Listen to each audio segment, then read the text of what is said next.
어떻게 본당이 후끈후끈하지 않습니까? 덥지 않습니까?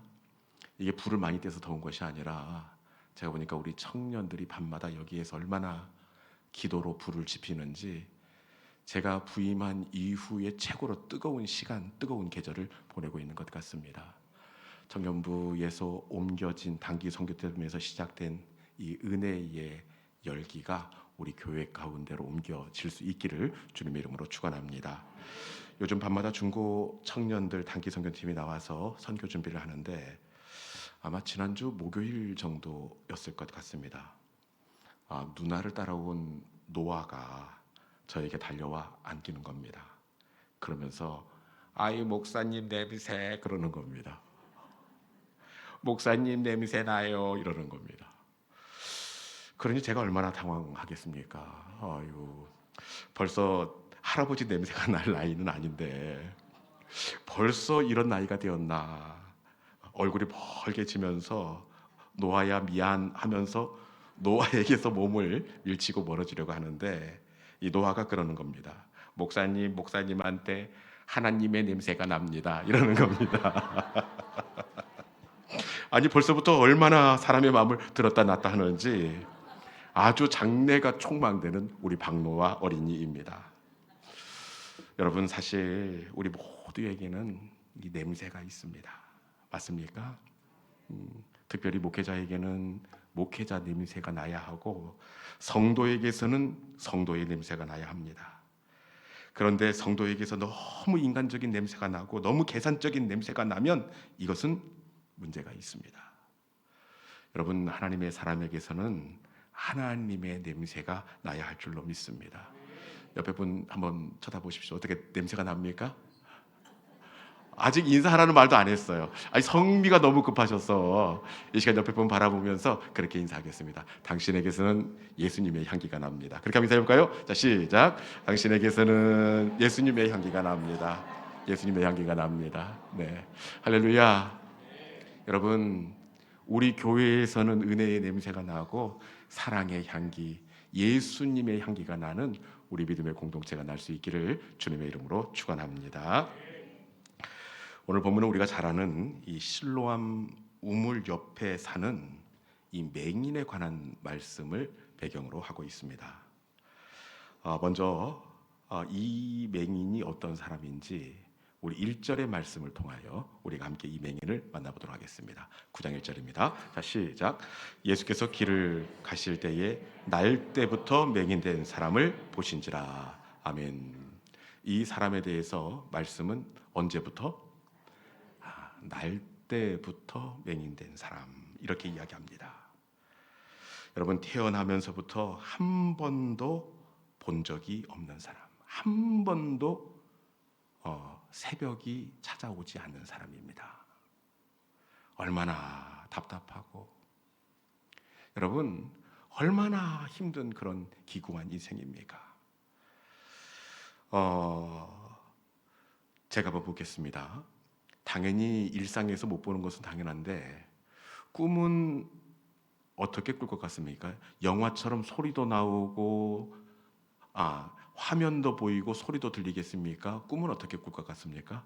나면서부터 맹인된 사람 궁금하지요?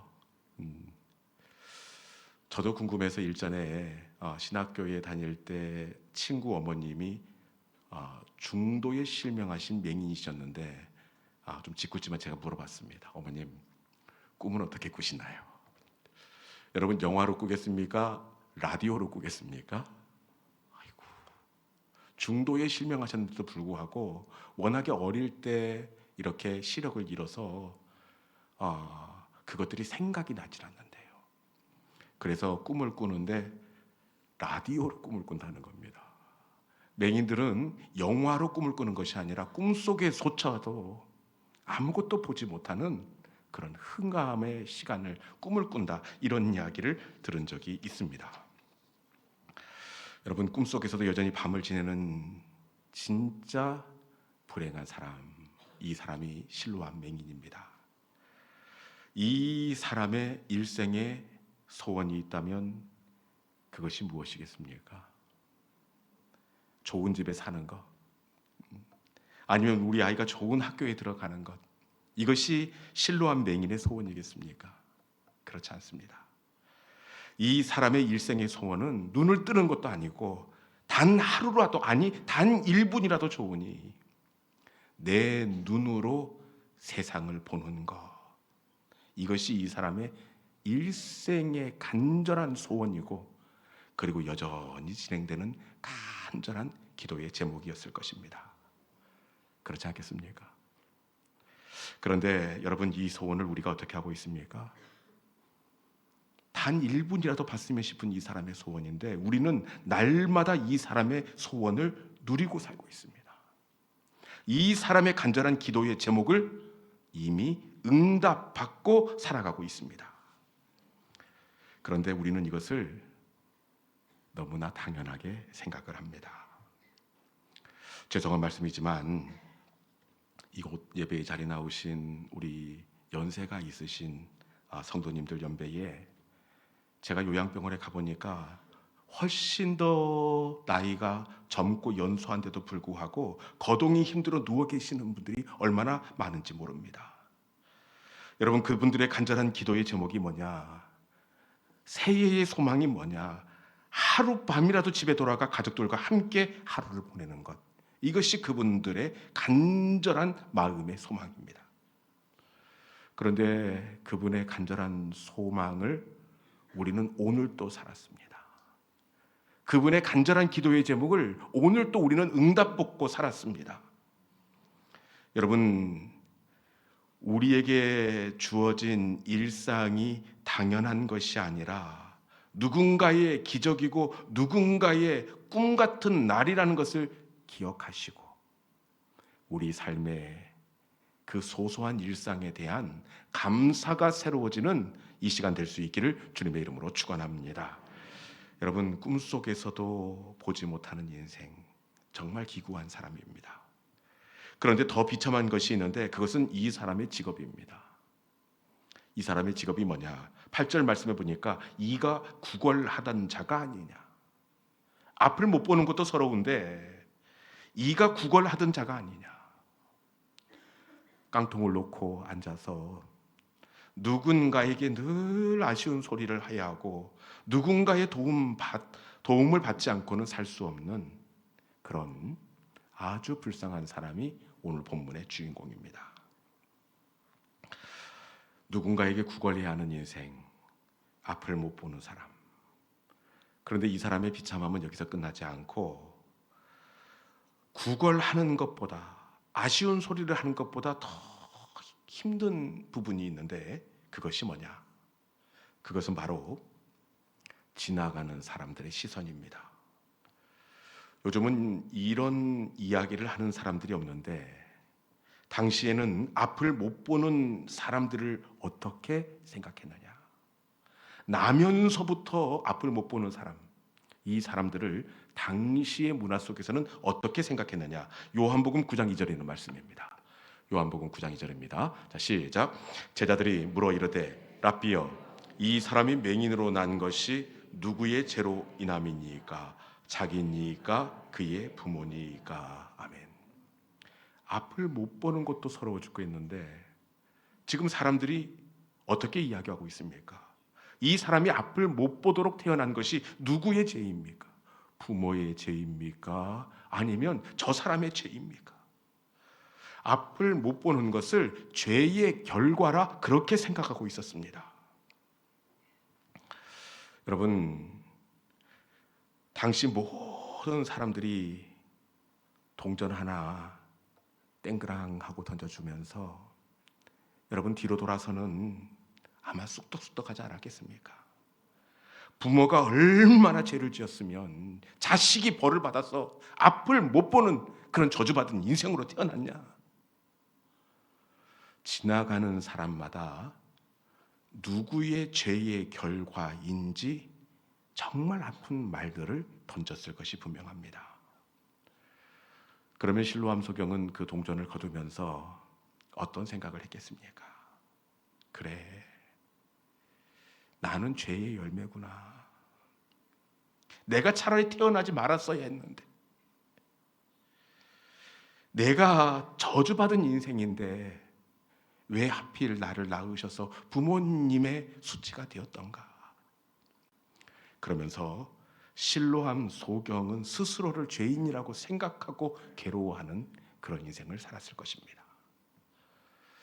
그런데 사람들은 이렇게 이야기하고 본인도 이렇게 생각하지만 우리 주님은 소경에 못 보는 그 상처를 무엇이라고 말씀하느냐?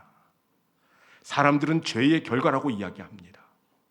그런데 우리 주님은 소경의 이 상처를 무엇이라고 말씀하시느냐? 오늘 본문 3절에 있는 말씀입니다. 우리 주님은 앞을 못 보는 것, 이 상처, 이 아픔을 무엇이라고 말씀하시는지 본문 3절입니다. 같이 한번 읽어볼까요? 자, 시작. 예수께서 대답하시되 이 사람이나 그 부모의 죄로 인한 것이 아니라 그에게서 하나님이 하시는 일을 나타내고자 하심이라. 아멘. 우리 주님의 상처에 대한 해석입니다. 여러분, 우리 주님은 소경의 상처를 어떻게 말씀하십니까? 죄의 결과라 이렇게 이야기하지 않습니다. 그에게서 하나님이 하시는 일을 나타내고자 하심이라. 상처를 하나님이 하시는 일이 나타나는 자리라 이렇게 말씀하고 있습니다. 이것이 바로 우리 주님께서 상처를 바라보시는 주님의 해석입니다. 사람들은 상처를 죄의 결과라고 이야기하고 상처를 저주받은 자리라고 이야기하지만 우리 주님은 상처를 하나님이 하시는 일이 나타나는 자리가 될 것이다. 이것이 우리 주님에 대한 상처에 대한 해석입니다. 그런데 우리 예수님은 실로암 맹인에게만 이 상처를 하나님의 일하시는 자리가 될 거야, 저주받은 죄의 결과가 아니라 이 연약함의 자리를 통하여 하나님께서 일하실 거야 이렇게 말씀하시는 것이 아니라 하나님은 항상 상처를 이렇게 말씀하십니다. 이 상처를 하나님의 영광이 드러나는 자리가 되게 하기 위해서 이 상처가 있었던 거야 이렇게 말씀하시는데, 나사로의 상처 가운데도 어떻게 말씀하시느냐? 우리 요한복음 11장 4절에 있는 말씀 읽어봅시다. 요한복음 11장 4절. 나사로의 누가 봐도 저주받은 자리, 누가 봐도 가망이 없는 그런 상처입니다. 그런데 하나님, 우리 주님께서는 이 자리를 어떻게 말씀하시는지 요한복음 11장 4절입니다. 자, 시작. 대답하되. 자, 11장 4절이죠. 이게 지금 요한복음 9장 4절을 이렇게 해놨는데 11장 4절 제가 읽겠습니다. 예수께서 들으시고 이르시되 이 병은 죽을 병이 아니라 하나님의 영광을 위함이요 하나님의 아들이 이로 말미암아 영광을 받게 하려 함이라 하시더라. 아멘. 여러분, 누가 봐도 시기를 놓친 중환병입니다. 누가 봐도 절망이고 누가 봐도 낙심의 자리입니다. 그런데 우리 주님께서 뭐라고 말씀하십니까? 이 병은 죽을 병이 아니라 하나님의 영광을 위함이요, 죽을 병이라고 이야기하지 않고 하나님의 영광이 드러날 자리라고 이렇게 말씀합니다. 그리고 실제로 이 자리가 어떻게 되었습니까? 실제로 예수님은 죽은 나사로를 살리시고 우리 주님이 주님 되심이 크게 보여지는 하나님의 영광이 나타나는 자리가 되게 해 주셨습니다. 여러분, 하나님의 사람에게 있어서 상처는 상처가 아닙니다. 우리의 상처는 하나님의 영광을 받으실 자리가 되는 줄로 믿습니다. 이 시간 우리 모두에게는 상처가 있어요.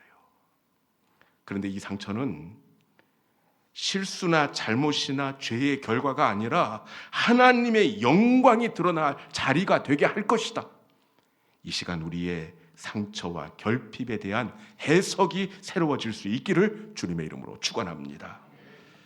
맹인은 이 주님의 말씀을 붙잡았습니다. 지금까지 상처는 죄의 결과라고, 나는 저주받은 인생이라고, 상처 때문에, 이 보지 못하는 것 때문에 가정에 큰 짐이 되었다, 그렇게 생각을 했는데 이날 실로암 연못 앞에서 맹인에게 주셨던 주님의 일하심의 자리가 될 거야, 이 말씀을 맹인이 마음속에 새겼습니다. 그러자 평소 같았으면 아프게 다가왔을 주변 사람들이 이야기한 이야기인데도 이 말씀을 붙잡으니까 전혀 마음이 쓰이지 않습니다. 어떻게 할 수 있느냐? 우리 주님이 소경의 눈에 침으로 진흙을 이겨서 이 눈에다 이렇게 발라주십니다. 그리고는 실로암으로 가서 씻으라. 실로암은 이곳에서부터 약 700m를 내려가야 만날 수 있는 셈입니다. 여러분, 다 큰 성인이 이 판다처럼 눈에 진흙을 붙이고 앞을 못 보니까 더듬더듬 그렇게 가지 않았겠습니까? 여러분, 이때 주변 사람들이 뭐라고 했겠습니까? 앞을 못 보는 것도 이제는 서러운데 정신까지 이상해졌다, 미쳤다, 단단히 미쳤다, 이렇게 조롱했을 것입니다. 그런데 너의 상처는 주님이 일하시는 자리가 될 거야. 이 말씀을 마음속에 새길 때에 저들의 비웃음이 마음에 쓰이지 않았습니다. 평소 같으면 자존감이 낮아지고 저들의 비웃음에 마음이 상했을 것입니다. 그런데 너의 상처는 상처가 아니라 하나님의 일하심이 나타나는 자리야. 주님의 약속을 붙잡을 때 조롱과 핍박 속에서도 이 실로암 맹인은 흔들리지 않았다는 겁니다. 여러분, 뿐만 아니라 이 말씀을 붙잡았을 때에 넘어져도 다시 일어났다는 겁니다. 여기서부터 실로암 연못까지는 700m입니다. 몇 번을 넘어졌을 것 같습니까? 글쎄요, 성경에는 나타나 있지 않지만 진흙을 이기고 보이지 않는 그 내리막길을 내려가면서 여러분, 넘어지고 또 넘어졌을 것입니다. 그런데 평소 같으면 넘어지면 내 신세를 한탄했을 것입니다. 어쩌다가 내가 눈이 보이지 않아서 그렇게 서럽게 울었을 터인데 주님의 일하심의 자리가 될 것이야. 이 약속을 붙잡을 때 7번 넘어졌지만 이 맹인은 다시 일어나 실로암을 향해 걸어갔다는 사실입니다. 여러분, 상처를 주님의 일하심으로 해석하는 사람은 7번 넘어질지언정 다시 일어나게 될 줄로 믿습니다. 조롱하는 소리에도 중심을 지키고 다시 일어나 우리의 실로암을 향하여 당당히 걸어가게 되어 있습니다. 우리의 상처를 향하여 상처가 아니라 이 상처를 고치시는 하나님의 일하심이 되게 할 거야. 이 약속의 말씀을 소망으로 굳게 붙잡는 믿음의 성도들이 될 수 있기를 주님의 이름으로 축원합니다.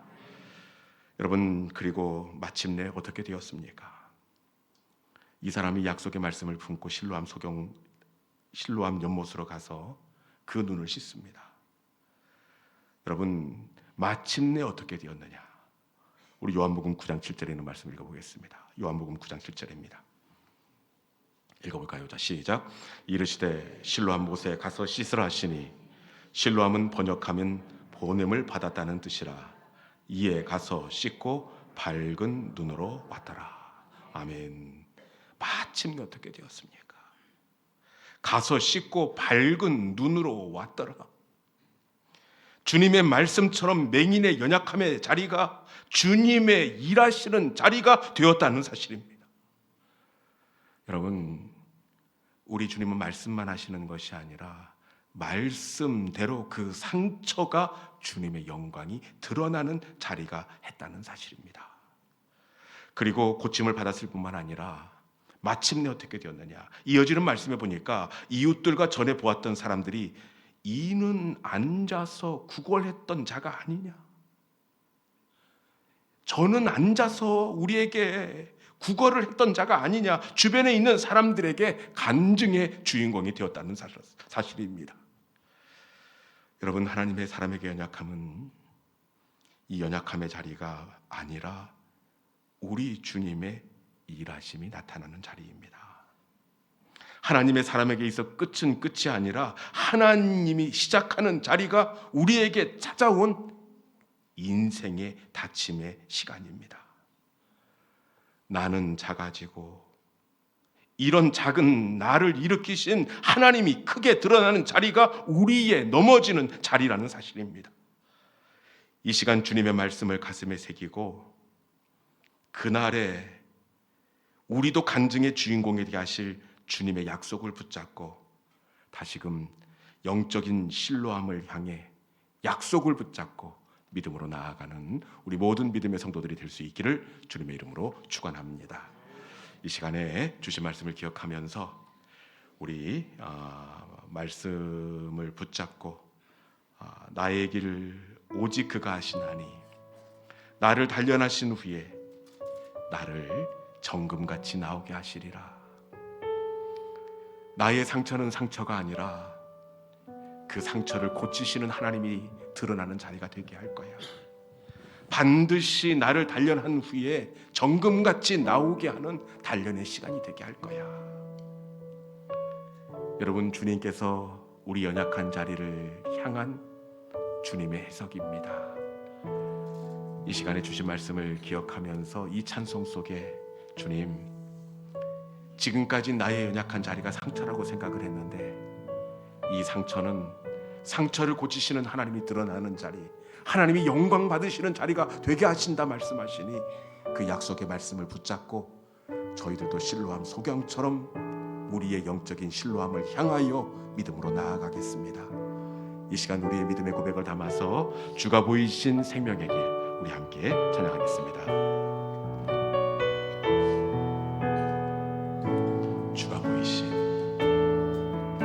주가 보이신 생명의 길 주님과 함께 상한 마음을 들이며 주님 앞에 나가리. 나의 의로움이 되신 주 그 이름 예수, 나의 길이 되신 이름 예수.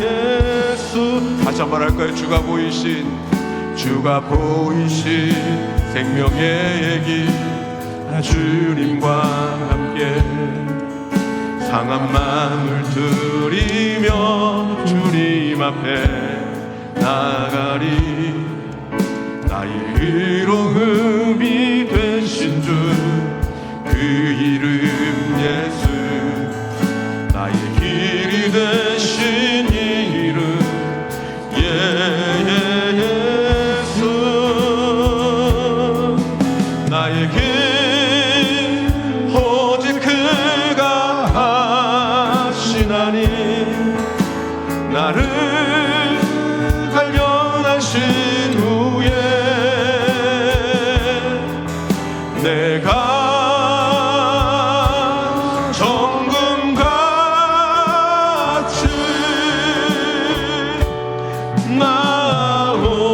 나오리라. 다시 한번 할까? 주가 보이신 생명의 길, 주가 보이신 생명의 길, 나 주님과 함께 상한 마음을 들이며 주님 앞에 나가리. 나의 의로움이 되신 주 그 이름 예수, 나의 길이 되신 이름 예수. 나의 길 오직 그가 하시나니 나를 단련하신 후